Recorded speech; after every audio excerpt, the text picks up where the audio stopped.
하나님께서 불쌍히 여기시고 긍휼히 여기셔서 그분이 우리를 찾아오셔서 우리에게 구원을 베푸시는 것이 기독교 신앙인 줄 믿습니다. 하나님의 말씀은 사도행전 5장 1절부터 11절입니다.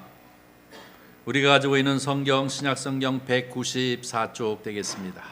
다 찾으신 줄 알고 저와 같이 함께 한 목소리로 합독해 올리도록 하겠습니다.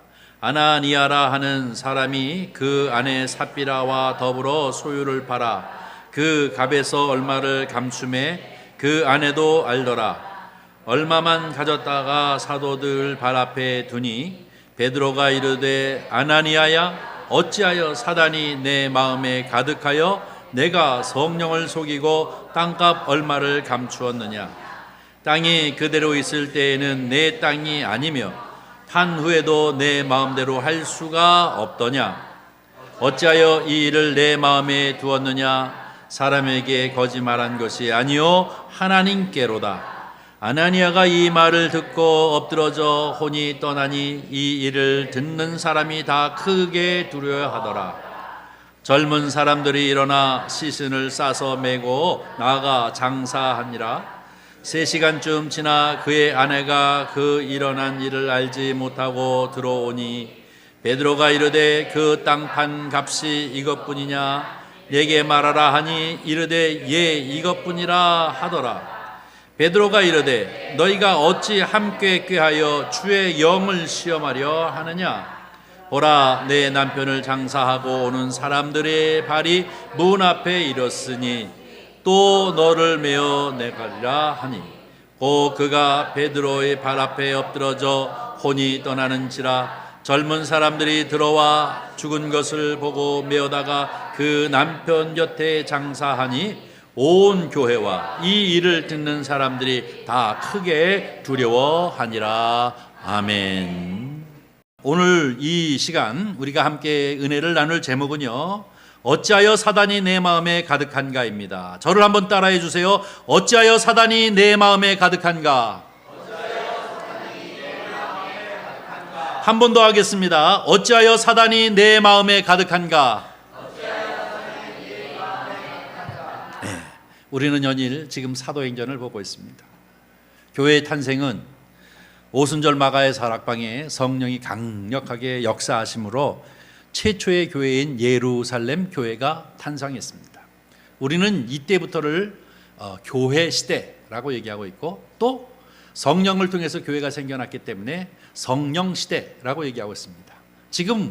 우리가 지금 살고 있는 이 시대도 교회 시대의 연장선상에 있고 성령 시대의 연장선상에 있습니다. 바로 이 교회의 탄생, 이 예루살렘 교회가 처음 첫 교회로서 가장 두드러진 특성이 있었는데요. 그 첫 번째는 말씀을 나눴다고 하고 있습니다. 사도들이 예수님과 더불어 살아왔던 그 삶을 통해서 예수님이 가르쳐 주신 그 말씀을 그들에게 전해주면 그것을 갖다가 이제 받고 그렇구나 하면서 늘 말씀이 충만한 교회였습니다. 그 다음에 두 번째 얘기는 날마다 모이기를 힘쓴 교회였다고 하고 있습니다. 모이기를 힘쓴다. 이 모임이라고 하는 것은 무엇보다도 중요합니다. 모이기를 힘써서 서로 이제 교제하고 또 함께 떡을 띄었다라는 것은 같이 식사를 하고 또 그런가 하면 그들이 함께 기도의 제목을 놓고 서로 기도하고 하는 시간을 가졌다는 것입니다. 이것이 교회의 특성입니다. 우리 교회는 성령 중심, 성경 중심, 교제 중심, 바로 여기에 기인하고 있는 것이죠. 바로 이 말씀이 충만해야 하고 그 다음에 날마다 모이기에 힘쓰는 그러한 교회였고 또 세 번째로 그 처음 교회의 특성이 무엇이었느냐면 나누는 교회였습니다. 나눈다고 하는 것은 자기가 좀 더 넉넉한 사람들은 그 넉넉한 것을 부족한 사람들에게 나누어 줌으로써 아름다운 공동체를 이루어 나가는 것이었습니다. 그래서 성경 사도행전 4장에 보면은 그들이 가난한 자가 없더라 라고 표현하고 있는데요. 사실 가난한 자가 있었습니다. 그러나 그럼에도 불구하고 넉넉한 사람들이 서로 통용, 나누는 이것을 통해 가지고 가난에서부터 벗어나게끔 하는 일들이 이제 있었다고 하는 것을 얘기하고 있는데요. 이 세 가지가 초대교회의 특성입니다. 말씀 충만, 그 다음에 모이기를 힘써 기도하게 했고, 세 번째로는 피차 모든 것을 나누는 삶을 했다는 것입니다. 그런데 여러분, 이 초대교회에 가장 이제 이 세 가지 중에서 뚜렷하게 두드러지게 나타나고 있는 것은 2장과 4장에 나타나는 것이 무엇이냐면 이 나누는 삶입니다. 이 자기의 재물을 자기 것으로 여기지 아니하고 여러 사람에게 함께 나누었다라고 하는 것은 아주 간단한 하나의 문장이지만 여기에 신앙의 핵심이 들어져 있습니다. 신앙에 무슨 핵심이 들어져 있냐면 주인이 바뀌었다는 얘기예요. 어떻게 주인이 바뀌었냐라고 하는 것은 뭐냐면, 과거에 내가 하나님을 알기 전에, 공동체를 이루며 구원 백성 되어지기 전에는 하나님의 자리에 무엇이 들어가 있었었냐면 물질이 들어가 있었다는 얘기예요. 돈이면 다 돼. 안 되는 게 어딨어. 돈은 나를 행복하게 하고 돈은 나를 안전하게 하고, 이렇게 주인은, 돈이 주인, 재물이 주인이 되어졌는데 하나님을 알고부터 그 주인이 바뀌었습니다. 바로 이 재물에서 그 주인이 하나님이시라는 겁니다. 그렇기 때문에 그들이 왜 아까운 줄 모르겠어요. 내 것을 왜 나누어? 어떻게 이것을 갖다가 더 쟁이고 더 이제 통장에 많은 잔액을 만들어 놓고 그러면 안전한데 라고 하는 생각에서부터 변해 나가는 것이, 하나님이 모든 것을 하시는데, 하나님이 나를 지켜주시는데, 하나님이 필요를 따라 채워주시는데 하면서 재물이 주인에게서 하나님이 주인으로 바뀌었다고 하는 그 현상으로 나타나는 것이 나눔입니다. 이것은 분명히 이제 물질이 주인이었다면 하나님이 주인이 되는 것이고, 내 것을 내 것으로 여기지 아니하고 도리어 이 내 것을 하나님의 것이라고 고백하면서, 더 나아가서는 물질뿐만 아니라 생명도 내 것이 아니라 하나님의 것이고, 또 시간도, 우리가 오래오래 살면 시간이 많잖아요. 이 시간도 내 것이 아니라 하나님의 것이고, 나에게 건강을 주시고 있다면 이 건강도 하나님의 것이고, 나에게 달란트를 주어서 많은 재능을 가지고 있다면 이 모든 재능도 하나님의 것이니 나는 주를 위해 이제 쓰겠습니다 라고 선언하고 있는 것이 바로 회심한 성도의 모습인 줄 믿습니다. 저와 여러분도 재물이 주인이었다면, 건강이 주인이었다면, 내 취미생활이 주인이었다면 그 주인이 하나님으로 바꾸시기를 주의 이름으로 간절히 축원합니다. 내 것이 아닙니다. 내가 오늘을 살지만 내일을 산다고 보장할 수 없는 것이 우리의 인생이 아닙니까? 모든 것이 주님의 주권 가운데 있음을 기억하면서, 모든 것이 주의 것이니 주께서 나에게 주시는 모든 물질이건 아니면 시간이건 건강이건 생명이건 달란트건 주님 주신 것 그대로 주님의 일을 위해서 내가 쓰겠습니다. 사도 바울은 얘기하기를, 나는 이제 먹으나 참을 자나 무엇을 하나 언제나 주를 위해 산다라고 고백하는 것 또한 이게 바로 주인이 바뀐 신앙의 삶을 살아가는 사람의 모습인 줄 믿습니다. 오늘 본문 말씀을 보면 아주 살벌한 이야기잖아요. 아나니아와 삽비라가 이제 이 사도들 앞에 자기의 재물을 팔아서 반쯤 숨겨놓고 반 가지고 전부라고 얘기했다가 그 자리에서 죽잖아요. 남편도 죽고 3시간 후에 아내도 죽고 하는 일이 일어납니다. 끔찍합니다. 왜 이런 일이 일어났을까? 여러분 궁금하지 않습니까? 아니, 초대교회, 이 초대교회에서 왜 이런 일이 일어났을까 하는 생각을 갖게 되어지지 않습니까? 이 일이 일어나게 되어진 이유는 우리가 사도행전 4장 36절 37절부터 한번 읽어보면서 시작해야 할 것입니다.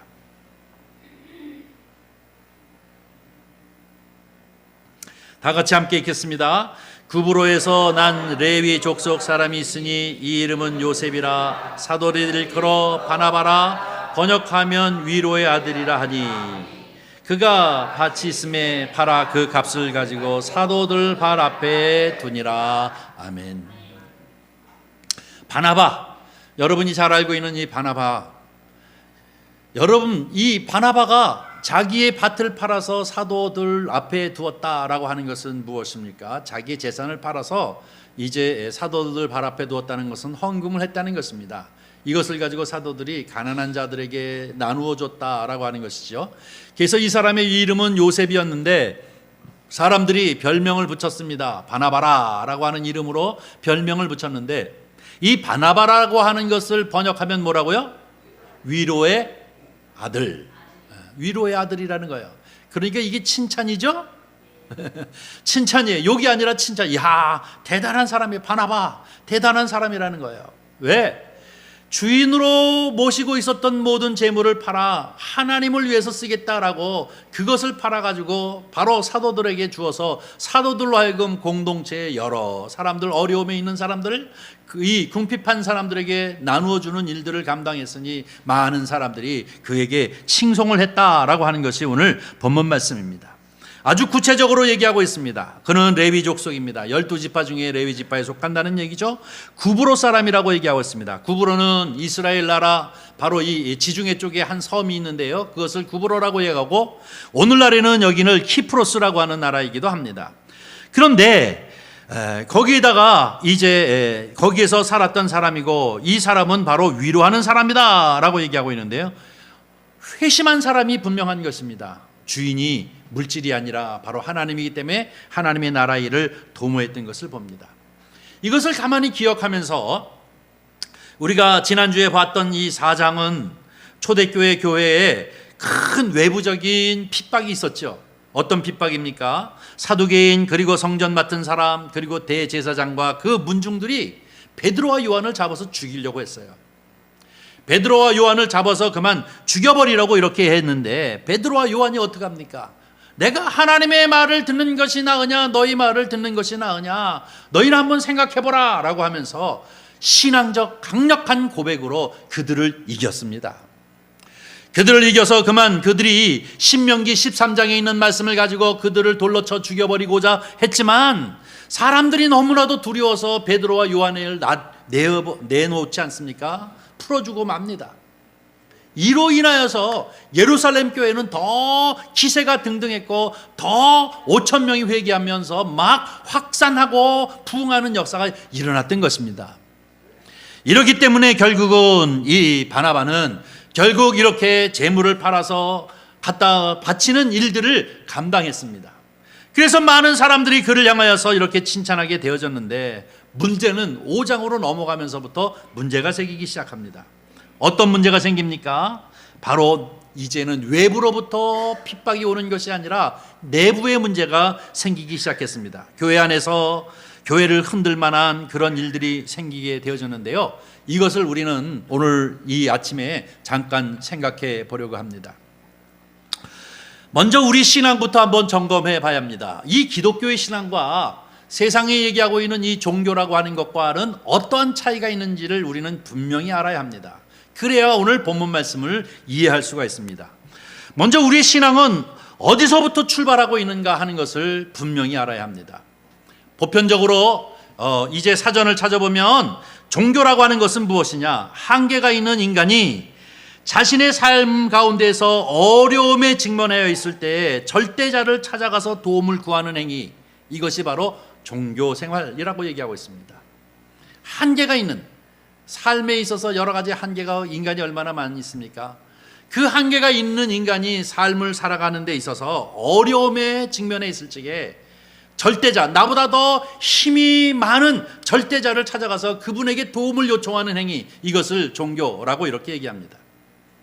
그보다 조금 더 수준이 높은 신앙은 어떤 신앙이냐? 삶의 궁극적인 목적이 무엇인가?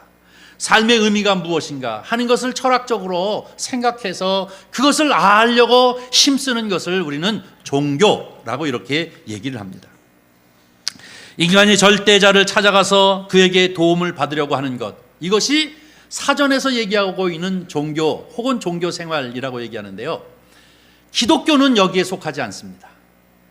그래서 기독교는 종교가 아니다 라고까지 얘기하는 이유가 여기에 있는 것입니다. 기독교는 전혀 차이가 있습니다. 어떤 차이가 있느냐? 전적으로 타락한 인간, 아담과 하와를 통해서 전적으로 타락한 인간은 어떠한 인간이냐? 무능한 인간입니다. 완전히 무기력해서 스스로 무언가를 해낼 수 없는 전적으로 무능에 빠진 사람이 바로 우리 인간이라고 기독교는 규정하고 있습니다. 이 무능한 인간, 그래서 어느 정도로 무능하느냐? 죄에서 완전히 허덕이고 죄에서 벗어나지 못하고 죄를 짓고 살아갑니다. 뿐만 아니라 사망의 권세에 늘 종노릇합니다. 죽음 앞에 늘 벌벌벌벌 떨면서 사단의 권세인 이 죽음의 권세 앞에서 늘 종노릇하면서 벌벌 떨고 살아가는 인생, 이것이 바로 기독교의 인간관인데요. 이 인간을 하나님께서 불쌍히 여기시고 긍휼히 여기셔서 그분이 우리를 찾아오셔서 우리에게 구원을 베푸시는 것이 기독교 신앙인 줄 믿습니다. 차이가 많습니다. 동인이 어디에 있느냐 이겁니다. 동인, 철학적 용어잖아요. 원인이 어디서부터 출발하느냐 입니다. 일반적인 종교는 원인이 나로부터 출발합니다. 내가 3000배 절에 가가지고 3000번 이제 절을 한다든지 108번 절을 한다든지 또 혹은 고행을 한다든지 아니면 봉양 무엇을 갖다가 들여 바친다든지 아니면 치성을 드린다든지 아니면 이제 선행을 한다든지 이런 모든 동인이 다 내가 어떻게 함으로 얻는 것이잖아요. 원인, 동인이 나에게 있습니다. 그래서 모든 종교는 다 내가 찾아가는 거예요. 선행으로 찾아가고 봉양으로 찾아가고 또 아니면은 이제 고행으로 찾아가고 또 절을 통해서 찾아가고 어떤 형태로든지 간에 내가 수고해서 치성을 들여서 찾아가는 것이 일반론적인 종교라면 우리 기독교는 그 동인, 원인이 나에게 있는 것이 아니라 하나님께 있는 것입니다. 하나님이 타락한 인생을, 하나님이 무기력에 빠져버린 이 인생을 불쌍히 여겨주셔서 그 아들을 보내셔서 우리를 찾아와 구원을 시킨 것이 기독교인 줄 믿습니다. 그래서 차이가 완전히 달라요, 이게. 그런데 그럼에도 불구하고 이제 정말로 이것을 혼돈하는 경우가 참 많이 있지 않습니까? 그래서 이것을 다른 말로 얘기하기를 일반적인 종교는 자력 종교라고 얘기하고 또 기독교는 타력 종교라고 얘기합니다. 다시 말해서 타력이라는 것은 뭡니까? 외부의 힘에 의해서니까 하나님의 우리를 긍휼히 여기셔서 하나님이 우리를 긍휼히 여기셔서 불쌍히 여기셔서 찾아오셔서 우리를 구원하시는 구원의 종교, 이것이 바로 기독교이고 여타 종교는 내가 수고하고 애쓰고 또 힘을 써서 이제 찾아가는 종교를 바로 이 자력 종교라고 이렇게 얘기를 합니다. 여러분, 그래가지고 내가 무엇을 한다든지 내가 어떤 수고를 한다든지 이렇게 하기 때문에 결국은 여기에는 무슨 것이 있느냐면 바로 이제 자기 스스로 하는 것이 되어져 버렸기 때문에요. 이제 여기에는 기쁨이 없습니다. 고행이 늘 따르게 되어지는 것입니다. 여기는 바로 은혜가 없습니다. 그래서 기독교는 자꾸 그래서 은혜라고 얘기하는 이유는 뭐냐면 하나님이 나를 찾아오셨기 때문에 내가 하나님 앞에 은혜를 받았다는 얘기잖아요. 그래서 기독교를 은혜의 종교, 바로 이 은혜의 신앙이라고 표현하고 있는 것을 볼 수가 있습니다. 이 말씀을 드리는 이유가 이것을 분명하게 구별할 줄 알아야 바로 오늘 본문 말씀이 왜 이렇게 심각한 문제가 이 예루살렘 교회에 터지게 되어졌는가 하는 것을 우리가 알 수 있게 되어집니다. 이런 관점에서 놓고 보면 바나바는 어떤 사람입니까? 바로 이제 타력의 신앙을 가진 사람, 은혜로 살아가는 사람이었습니다. 하나님의 은혜를 바로 알고 산 사람이고요.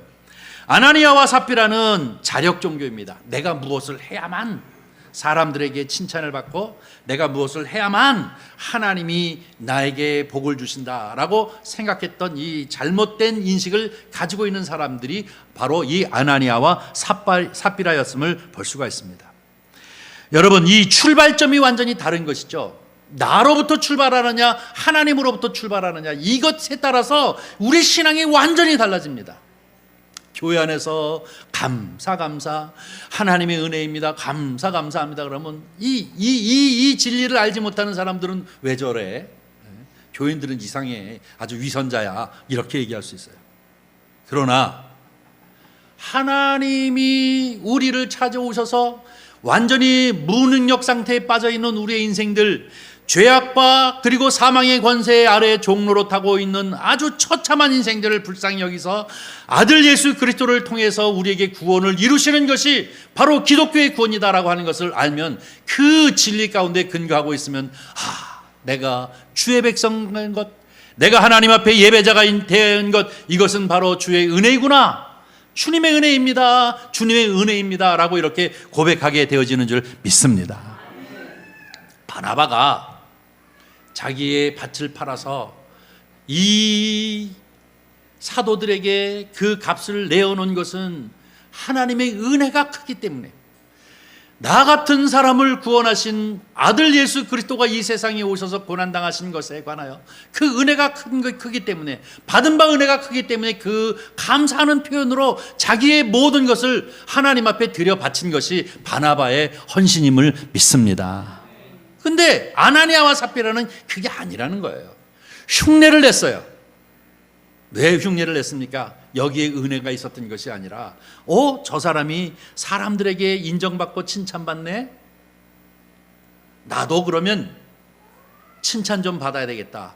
그런데 다 내놓기가 너무 아깝고, 아직까지 이 사람은 이 주인이 재물에 있는 것이죠.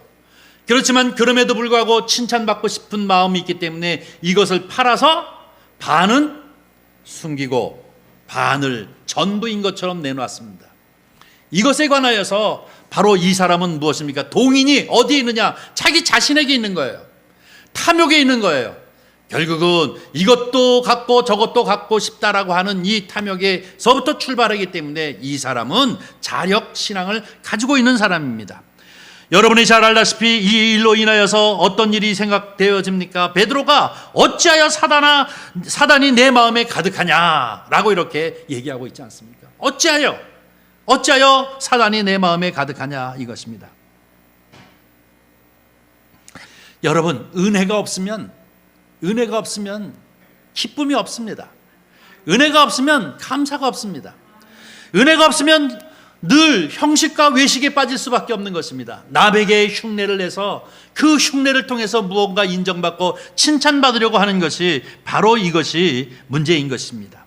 다른 사람에게 칭찬을 받거나 다른 사람에게 보상을 얻거나 또 다른 사람으로부터 이제 인정받기 위해서 위선적인 행동을 하는 것이 아나니아와 삽비라입니다.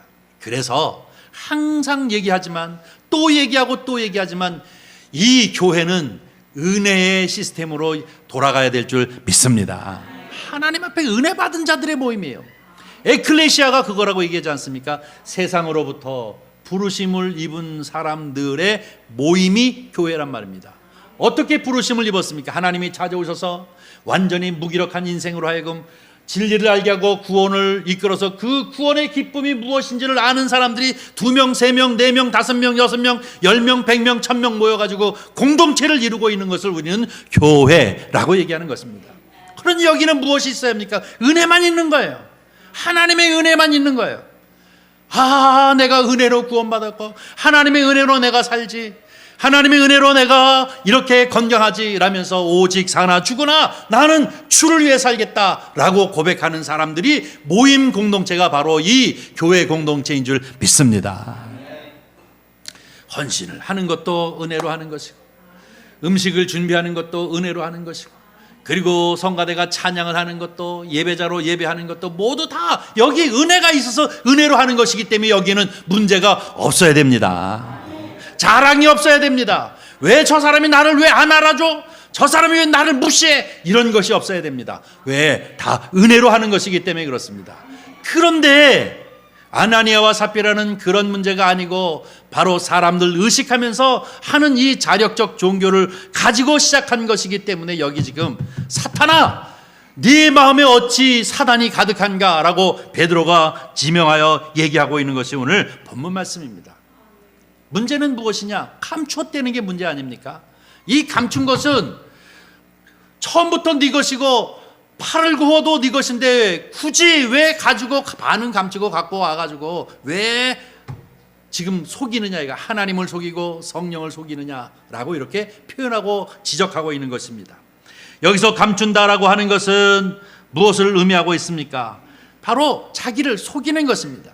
하나님을 속이는 것을 의미하고 있습니다. 구약 성경에 보면 이것에 대하여 분명히 이해하기 위해서 구약 성경의 한 군데를 좀 보려고 합니다. 여호수아 7장 1절입니다.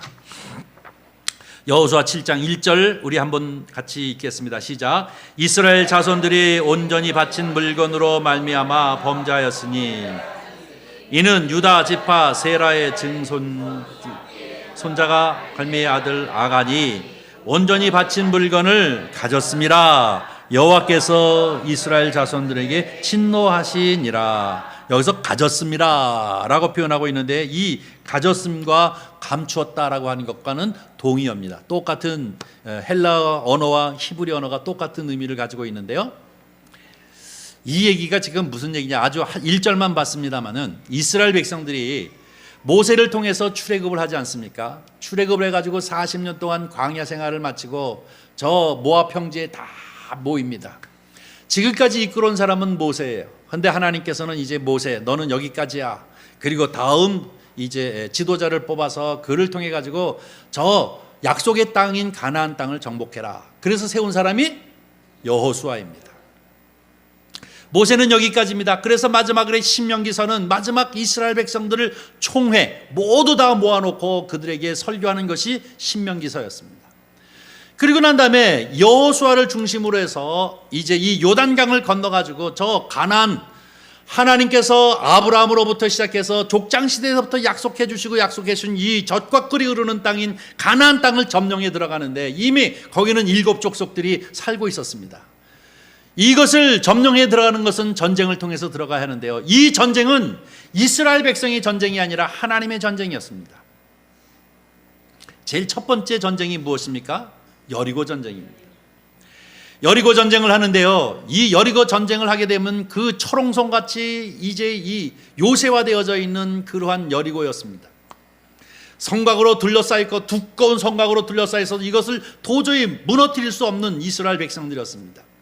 그런데 하나님이 여호수아에게 얘기하기를 뭐라고 하냐면, 너희는 법궤를 앞세우고 그리고 제사장들이 양각 나팔을 불고 뿌뿌뿌 하고 부르면 그 뒤를 따라서 이스라엘 온 백성들은 그 뒤를 따라가지고 이 성을 한 바퀴 돌려는 얘기예요. 이틀째도 돌고 3일째도 한 바퀴 돌고 6일까지 6번, 매일같이 한 바퀴씩 6번 돌려는 얘기 아닙니까? 그리고 난 이후에 7일째 되어지는 날은 7바퀴 돌란 말이에요. 도는 동안에 너희는 말하지 말고 양각 나팔만 불라는 것입니다. 그리고 난 다음에 7일째 돌고 도를 7번 돌고 난 다음에 너희는 소리를 지르라. 그러면 이 여리고 성이 무너지리라. 정말로 그대로 순종했어요. 하나님은 왜 이 길을 택했을까요? 이것은 너희들의 전쟁이 아니라 지켜만 봐라, 순종만 하라. 내가 이 전쟁을 통해서 이 젖과 꿀이 흐르는 가나안 땅을 이제 정복하겠다라고 하시는 것이 하나님의 뜻이었습니다. 그러면서 그분께서 여호수아를 통해서 말씀하신 것이 뭐냐면, 저 가나안의 족속들은 이미 가증한 인생들이니 다 죽여버리고 짐승서부터 남녀노소를 몹시 다 몰살시키고 그들이 가지고 있는 모든 것들을 다 불태워버리라는 거예요. 하나도 전리품으로 취하지 말라는 거예요. 다만 다 태워버리고 난 나머지 철, 금, 은 이런 것들만 하나님이 곳간에 넣어라. 네가 가지라는 얘기 아니에요. 하나님께 속하게 하라 라고 이렇게 명령했습니다. 전쟁이 정말로 7바퀴 돌아서 완전히 무너졌습니다. 하나님 말씀대로 모든 사람들을 다 진멸하고 그리고 난 다음에 이제 모든 것을 다 태워버렸습니다. 온 이스라엘 백성들은 의기양양해졌습니다. 이제 두 번째 성인 아이성을 향해 쳐들어가는데 우리가 다 갈 필요가 뭐 있겠느냐. 하나님이 이렇게 승리하게 하시는데 3,000명만 가자. 그래가지고 3,000명이 이 아이성을 갔다가 그만 실패해버리고 말았어요. 져버리고 말았어요.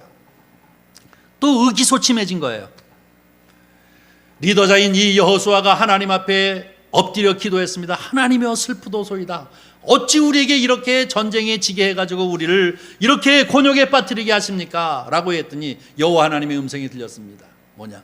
너희가 내가 명령한 것을 지키지 않고 도적질한 사람이 있기 때문에 이것이 이제 지게 되어진 것이랍니다. 그 누굽니까?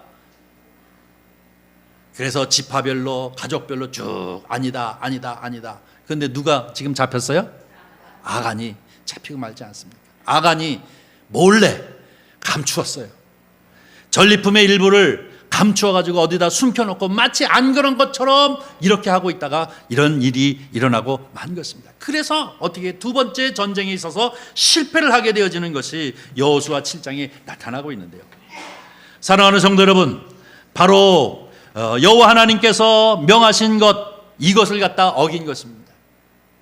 하나님께서 명하신 이 소위 진멸의 명령 혹은 이 레헴 명령이라고 얘기하는데, 온 백성 가나안의 7족들을 다 죽이라 라고 얘기하시는 것은 무엇이면 거룩하지 아니한 것, 죄 가운데 빠진 것, 타락하고 더러운 것들 만지지 말으라, 너희는 거룩한 백성이니라 라고 하는 것을 분명히 가르쳐주고 있는 말씀이 바로 이 말씀입니다. 그런데 지금 이 사도행전의 교회 시대도 마찬가지잖아요. 바로 처음 교회, 이제 외부로부터 핍박했던 것을 승리했습니다. 그리고 난 다음에 이 내부적인 일들이 결국은 생기고 말았는데, 이때 하나님께서는 좌시하지 아니하시고 어떻게 합니까? 즉각 심판하시는 것이 바로 아나니아도 바로 죽고 삽비라도 바로 죽어야 됐습니다. 아니, 하나님이 왜 자비 하나님이 이런 일이 있어야 했을까? 이것은 너무나도 중요한 것입니다. 첫 번째 일이기 때문에 그렇습니다. 여호수아를 중심으로 해서 저 가나안을 정복할 때의 그 첫 번째 이 전쟁에서 바로 이 범죄한 것이 곧 이스라엘 백성들을 온전히 다 병들게 하는 것이기 때문에 하루아침에 완전히 잘라내버리는, 처단해버리는 그러한 일이 여호수아 시대에 있었던 것처럼 이 사도시대 때도 예루살렘 교회가 성령 충만, 은혜 충만, 성도들 간의 은혜로 충만한 가운데 그만 아나니아와 삽비라 같이 잘못된 자세의 신앙적 자세를 가지고 마치 중생하지 못한 사람이 중생한 것처럼 흉내를 내다가 이것이 결국은 가만히 내버려 두면 누룩같이 되어져서 온 교회를 더럽힐 것 같으니까 하나님이 즉각 심판하신 것이 바로 이 사건인 줄 믿습니다. 이것을 오래오래 두고 나면은 교회 전체가 무너질 수밖에 없기 때문에 이 일을 행하신 것입니다. 이 감추었다라고 하는 것은 너무나도 아주 부끄러운 일입니다. 그래서 예수님께서는 이 은혜로 행하지 아니하는 것들을 향하여 뭐라고 얘기합니까? 그들을 향하여 위선자, 회칠한 무덤이라고 얘기하지 않습니까? 이 서기관과 바리새인들이여, 너희가 어찌 외식을 하느냐? 하나님을 사랑한다 하면서도 손끝 하나 움직이지 아니하는 자들 아니냐? 그러면서 회칠한 무덤, 외식하는 자들아 라고 그들을 향하여 공격한 거가 똑같은 것입니다. 구약 성경에 보면 이러한 사람들을 향하여 여호와는 뭐라고 얘기합니까? 역겹다 혹은 가증스럽다 라고 표현하고 있습니다. 우리의 신앙은 진정성을 가지고 오직 하나님의 은혜임을 고백하는 것이 우리의 신앙 고백인 줄 믿습니다.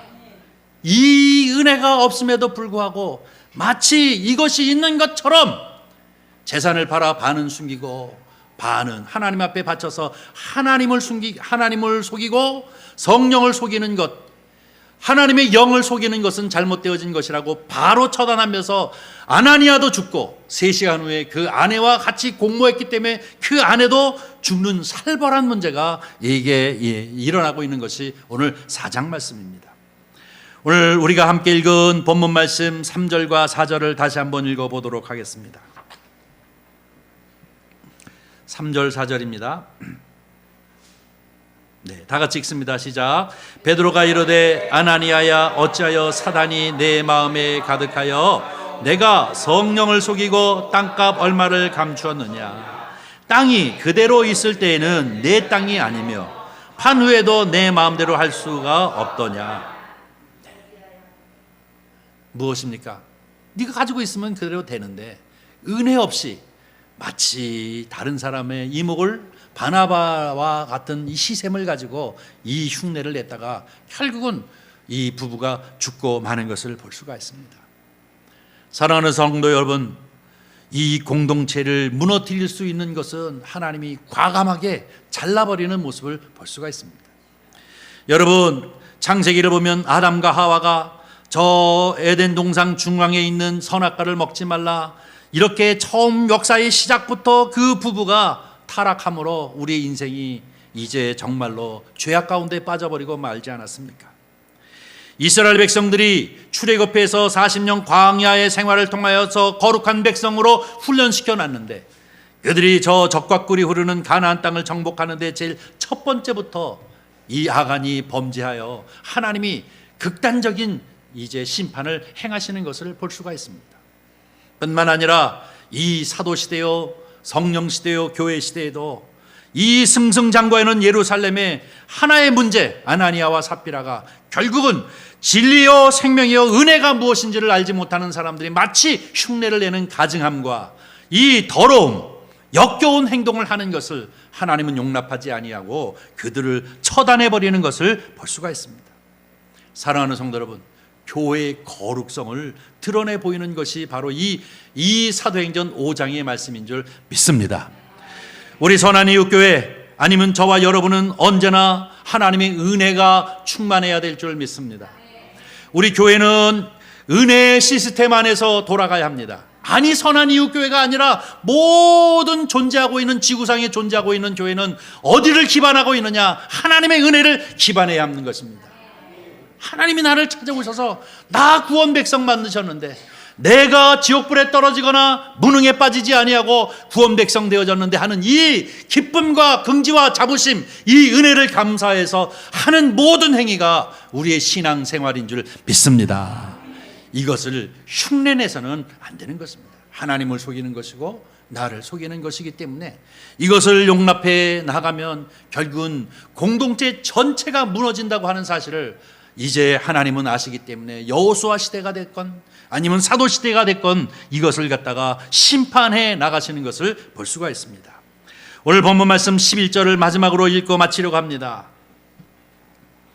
11절 읽습니다. 시작. 온 교회와 이를 듣는 사람이 다 크게 두려워하니라. 아멘. 두려움이라고 하는 것은 막 무서워 떠는 것만이 아니라 하나님을 경외하는 것도 여기에 함축되어져 있는 말씀입니다. 하나님 대단하시구나. 이 하나님의 은혜가 바로 이런 것이구나. 하나님의 역사가 바로 이런 것이구나. 교회의 보존이라고 하는 것이 바로 이런 것이구나 하는 것을 깨닫고 모든 사람들, 온 교회뿐만 아니라 이 얘기를 듣는 사람들이 다 하나님을 칭송하는, 그리고 두려움을 갖는 그런 모습입니다. 저와 여러분도 어느 정도 하나님을 향한 두려움을 가져야 범죄하지 않습니다. 하나님을 향한 두려움을 가져야 주의 말씀을 전폭으로 믿고 순종하게 되어지는 줄 믿습니다. 아무쪼록 오늘 우리 선한이웃교회 정말로 이 놀라운 사도행전 5장의 말씀을 우리가 기억하면서 저와 여러분은 하나님의 은혜임을 늘 고백하며 그 은혜 안에서 주님 앞에 충성 다하는 성도님들 되시기를 주님의 이름으로 간절히 축원합니다. 기도하겠습니다. 자비로우신 아버지 하나님, 주님의 은혜와 사랑을 진심으로 감사합니다. 오늘 이 아침에도 주의 이름으로 우리가 다 모이게 하시고 온 힘을 다하여 주님을 찬양하게 하실 뿐만 아니라 주옥 같은 하나님의 말씀을 통하여 우리가 힘을 얻게 하시고 우리를 돌아볼 수 있도록 은총 베푸심을 진심으로 감사를 드립니다. 하나님이 가장 싫어하는 것이 무엇이며 우리가 공동체가 어떻게 존속되어져야 할 것인지를 우리에게 가르쳐 주신 말씀인 줄 믿습니다. 우리의 공동체가 거룩하게 되게 하여 주시옵시며 더 나아가 아버지 하나님, 우리가 하나님의 은혜로서 살아가는 것을 늘 고백하며 기뻐하는 성도들이 되어지도록 은총 베풀어 주시옵소서. 주께서 함께 하시기를 원하오며 우리 구주 예수 그리스도의 이름으로 기도하옵나이다. 아멘.